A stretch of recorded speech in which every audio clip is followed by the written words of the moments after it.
በተለይ ደግሞ በዚህ በሶሻል ሚዲያ ዘመን ጥሩ ገንዘብ እየሰሩ ያሉ ሰዎች ጥሩ ተከፋይ የሆኑ ሰዎች እነማን እንደሆኑ አብዛኞቻችሁ ታውቃላችሁ ወይም ደግሞ ከአብዛኞቻችሁ የተደበቀ አይደለም ይሆነታ ምን አይነት ሰዎች እንደሆኑ ሁላችንም እናውቃለን። የምትቆጥቡት ገንዘብ ተጠረቃቅሞ አመናችሁ ማላመናችሁ ሀብታም ያደርጋችሁ። ሪስክ መውሰድ የምትችሉትም ሪስክ መውሰድ ያለባችሁ የሆነ አማውንት ኦፍ ሴቪንግስ ይኖራችሁ። ስለዚህ እዚህ ጋር ምን እያልኳችሁ ነው? በአጭር ጊዜ ወይም ደግሞ በአንዴ ገንዘብ ይኖረኝ ብሎ ማለት ገንዘብ ላለማግኘት በጣም አቋራጭ መንገድ ነው። በአጭር ጊዜ በጣም ብዙ ገንዘብ መስራት ከፈለጋችሁ እነዚህ ዛሬ የምንመለከታቸውን 8 እውነታዎች ተከተሉ። ሰላም ወዳጆች እንዴት ናችሁ? ይህ የመፍትሄ ቤት ነው።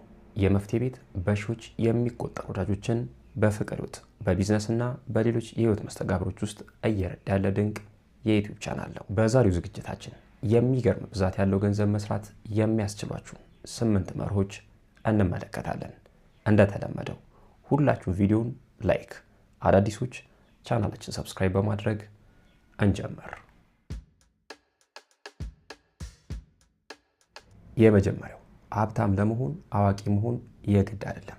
ይኸውላችሁ እዚህ ጋር ብዙዎቻችን ጥሩ ገንዘብ ለማግኘት ጥሩ ተከፋይ ለመሆን ጥሩ እውቀትና ጥሩ የትምህርት ደረጃ ላይ መድረስ ግድ ይመስለን ነበር። አሁንም ድረስ እንደዛ የሚያስቡ ሰዎች አሉ። በተለይ ደግሞ በዚህ በሶሻል ሚዲያ ዘመን ጥሩ ገንዘብ እየሰሩ ያሉ ሰዎች ጥሩ ተከፋይ የሆኑ ሰዎች እነማን እንደሆኑ አብዛኞቻችሁ ታውቃላችሁ ወይም ደግሞ ከአብዛኞቻችሁ የተደበቀ አይደለም ይሆነታ ምን አይነት ሰዎች እንደሆኑ ሁላችንም እናውቃለን። እነዚህን ሰዎች በእውቀትም በትምህርት ደረጃም ከአብዛኞቹ እንደምትሻሉ እንደምትበልጧቸው ታውቃላችሁ። ነገር ግን ደግሞ አብዛኞቻችሁ እነዚህ ሰዎች የሚያገኙትን ገቢ ሩቡን እንኳን እያገኛችሁ አይደለም። ይሄ የሆነው ደግሞ ሌላ ምንም ታምር ስላለው ሳይሆን እነዚህ ሰዎች የጨዋታውን ህግ በሚገባ ስለተረዱ ነው። ስለዚህ ጥሩ ገንዘብ መስራት የምትፈልጉ ከሆነ ምርጫዎቻችሁን አስተካክሉ፣ እድሎችን ተጠቀሙ። አንዴ ጥሩ እድል የሚባል ነገር ካመለጣችሁ ያንን እድል መልሶ ማግኘት ቀላል አይደለም። ሁለተኛ፣ ገንዘብ መቆጠብ ሀብታም አያደርጋችሁ፣ ነገር ግን ደግሞ ደህንነት ይሰጣችኋል። ይህን በደንብ እንድትሰሙ ይፈልጋሉ። እዚህ ጋር ትኩረታችሁን ስራችሁና ገንዘብ ሌላ ተጨማሪ ገንዘብ ማግኘት ላይ ማድረግ የምትፈልጉ ከሆነ የተረጋጋና በጣም ስክን ያለ አእምሮ ያስፈልጋችኋል። አእምሯችሁ እንዲረጋጋና ትኩረታችሁ ስራችሁ ላይ ብቻ እንዲሆን የምትፈልጉ ከሆነ ከገቢያችሁ በቋሚነት የምትቆጥቡት ገንዘብ ይኖራችሁ። እዚህ ጋር አንድ ነገር ልታውቁ ይገባል። የምትቆጥቡት ገንዘብ ተጠረቃቅሞ አመናችሁ ማላመናችሁ ሀብታም አያደርጋችሁ፣ ነገር ግን ደግሞ ከስጋት ያላቀቃችኋል። ሀብታም የሚያደርጋችሁ ኢንቨስትመንት ነው። ያለ ስጋት ኢንቨስት ለማድረግ ደግሞ የምትቆጥቡት ገንዘብ ሊኖራችሁ ይገባል። ሪስክ መውሰድ የምትችሉትም ሪስክ መውሰድ ያለባችሁም የሆነ አማውንት ኦፍ ሴቪንግስ ይኖራችሁ ነው። ሶስተኛ፣ በአንድ የሚገኝ ገንዘብ የለም። ይኸውላችሁ እዚህ ጋር ገንዘብ ማግኘት በጣም ቀላል ቢሆን ኖሮ ወይም ደግሞ ገንዘብ በአንድ የሚገኝ ነገር ቢሆን ኖሮ ሁሉም ሰው የሚገርም አማውንት ኦፍ መኒ ይኖረው ነበር፣ የሚገርም ገንዘብ ይኖሩ ነበር እጁ ላይ። ነገር ግን ደግሞ ገንዘብ በእንደዛ በአንድ የሚገኝ ነገር አይደለም። ገንዘብ ስራና ትዕግስት ይፈልጋል። ገንዘብ ጽናትና እጅ አለመስጠትን ይፈልጋል። ዛሬ ላይ ገንዘብ ያላቸውና ጥሩ ገንዘብ እየሰሩ ናቸው የሚባሉ ሰዎችን ጠጋ ብላችሁ ብትጠይቋቸው ወይም ደግሞ ብትመለከቷቸው የሚነግሯችሁ ነገር ወይም ደግሞ የምትረዱት ነገር ይሄን ነው። ለብዙዎቻችን በቀላሉና በድንገት የተገኘ የሚመስለን ሀብት ከጀርባው በጣም ብዙ ትግል፣ በጣም ብዙ ልፋት አለው። ስለዚህ እዚህ ጋር ምን እያልኳችሁ መሰላችሁ? በአንዴ ወይም ደግሞ በአጭር ጊዜ ብዙ ገንዘብ ይኖረኝ ብሎ ማለት ገንዘብ ላለማግኘት አቋራጩ መንገድ ነው። ይሄን ልታውቁ ይገባል።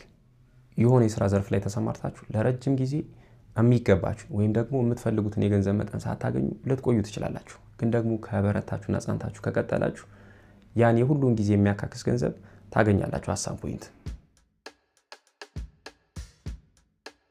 አራተኛው፣ ገንዘብ ተሽሎ የተገኘውን ይከተላል።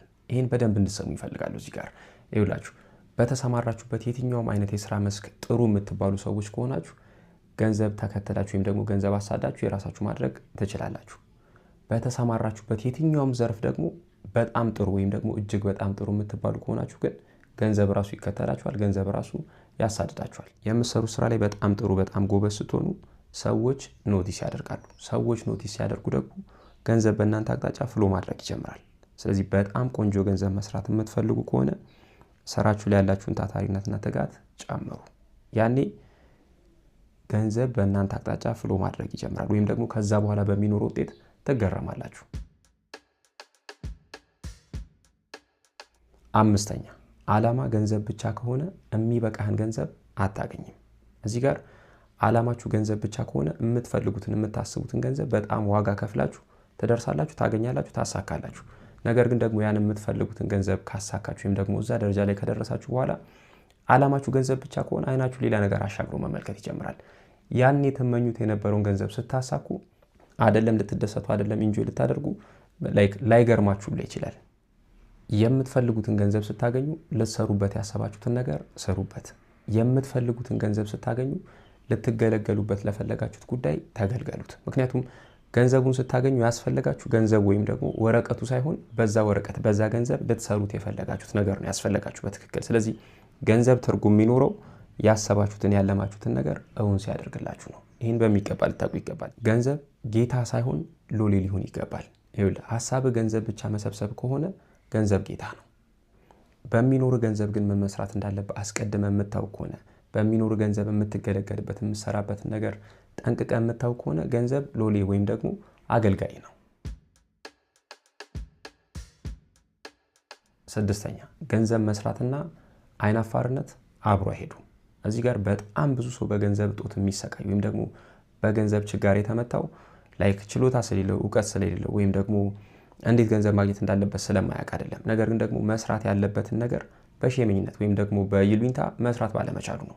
ይሄን እዚህ ጋር አመናችሁም አላመናችሁ ህይወታችሁን የሚለውጠው ህይወታችሁን የሚቀይረው ነገር ያለው ለመስራት የፈራችሁት ነገር ውስጥ ነው። ልትሰሩት የምታስቡት ስራ ከሞራል አንጻር፣ ከህግ አንጻር፣ ከእምነት አንጻር፣ ከሃይማኖት አንጻር ምንም ችግር እንደሌለበት እርግጠኛ ከሆናችሁ እንደዚህ አይነት ነገር ከሌለበት ለመስራት የፈራችሁትን ስራ አሁን ስሩ፣ አሁን ጀምሩት። በእርግጠኝነት ከ5 እና ከ6 ወራት በኋላ ለምስጋና እንደገና ተመልሳችሁ ትመጣላችሁ። ይኸውላችሁ እዚህ ጋር አንድ ነገር በሚገባ ልታውቁ ይገባል። ድህነት በራሱ አሳፋሪ ላይሆን ይችላል። ነገር ግን ደግሞ የድህነትን ቀንበር ለመስበር አለመነሳት፣ ድህነትን ለማሸነፍ አለመነሳት በጣም አሳፋሪ ነገር ነው። 7ኛው የሌሎችን ገንዘብ መቁጠር ሀብታም አያደርግም። ይህን በሚገባ እንድትሰሙ ይፈልጋለሁ፣ በደንብ እንድታውቁ ይፈልጋለሁ። እዚህ ጋር ይኸውላችሁ ጂም ሄዳችሁ የሰዎችን 6 ፓክ መቁጠር እናንተን ባለ 6 ፓክ አያደርጋችሁም። ልክ እንደዛ ሁሉ የሰዎችን ገንዘብ መቁጠር እናንተን ሀብታም አያደርጋችሁም። እንደውም መስራት ያለባችሁን ስራ እንዳሰሩ ትኩረታችሁን ይበትናል፣ ትኩረታችሁን ይቀመዋል። ብዙ ሰው ስለ ሌሎች ሀብትና ስለ ሌሎች ገንዘብ በጣም ኦብሰስድ ሆኖ ሲያወራ እንመለከታለን። ነገር ግን ደግሞ ስለ ሰዎች ኪስ ማወቅ በምንም ተአምር በምንም መንገድ የእኛን ኪስ አይሞላም። ሶሻል ሚዲያም ላይ ሊሆን ይችላል ወይ ደግሞ ሌሎች ሚንስ ኦፍ ስትሪምስ ላይ ሊሆን ይችላል። ስለ ሰዎች ሀብት ብቻ መከታተል ከምታስቡት በላይ ያዘናጋችኋል። ስለዚህ ትኩረታችሁን ከሰዎች ሀብት ገንዘብ መቁጠር ላይ አንስታችሁ ስራችሁ ላይ ልታደርጉ ይገባል። የሚቀይራችሁ ስለ ሰዎች ሀብት ማወቅና የሰዎችን ገንዘብ መቁጠር ሳይሆን የሚገባችሁ መስራት ያለባችሁን ስራ በጊዜያችሁ መስራት ነው። ያ ነው የሚቀይራችሁ። 8ኛው የመጨረሻው ባህሪን ልትቀይር ይገባል። ይኸውላችሁ እዚህ ጋር አሁን ያላችሁ አስተሳሰብ፣ አሁን ያላችሁ አመለካከት፣ አሁን ያላችሁ ባህሪ የሚገባችሁን ገንዘብ እያስገኛላችሁ ካልሆነ ባህሪያችሁ ልትቀይሩ ይገባል። በቃ ምንም ምርምር ወይም ደግሞ ምንም ሳይንስ አይፈልግም። ያላችሁበት ሁኔታ ያላችሁ ነገር ገንዘብ የምትፈልጉትን ገንዘብ እያሰራችሁ ካልሆነ ያላችሁበት ሁኔታ ልትቀይሩ ይገባል። ገንዘብ የሚገባውንና ማድረግ ያለበትን ነገር እያደረገ ያለን ሰው በፍጹም አያገለም።